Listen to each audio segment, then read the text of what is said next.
I think having done this a few times now and being a little older now, I know that I work really well in a team. During the process of putting together the last album I did at RCA, I changed management like last minute.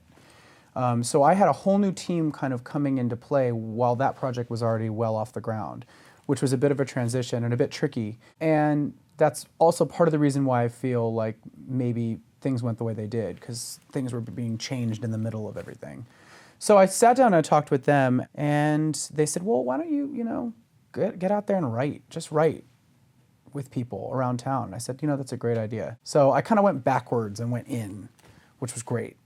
And actually, one of the songs that was created during that time of exploration was a song called The Original High. So I had this demo, and there was something about the song that to me felt like we had hit something on the head. Not only with the sound of it, but also just with the idea behind it, the vocals, the lyrics. Something felt really fresh about it, and it made me very excited. One of my managers was really gunning for a meeting with Max Martin and Shellback. And what was great about that is that Max Martin did What Do You Want From Me on my first album, which was my big hit. My follow-up single to that was If I Had You by Shellback. So going back into a room and meeting with the two guys that gave me my two biggest hits felt appropriate. And bringing some new music to the table to them, I think, was really exciting. And I played a couple of the demos, and I played one, and they were like, okay. Played another one, like, well, okay. And I played The Original High, and they lit up. And they thought, that's it. That's the path that we need to take. The approach vocally is something different. It was a lot softer, kind of more intimate, vibier. Lyrically, it was a little edgier and kind of more, it was darker than where I had been maybe in the past. And they felt like they were really moved by it. They said, we want to do something maybe more than just a song or two with you. Like, why don't we talk about the whole album?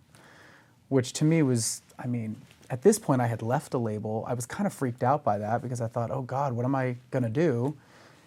They basically kind of came to my rescue in a way. The first idea was, okay, well, we're gonna play you a couple tracks here in LA, but then why don't you go to Sweden and spend some time in Stockholm and write and explore with our people? And I said, hell yeah, let's do it.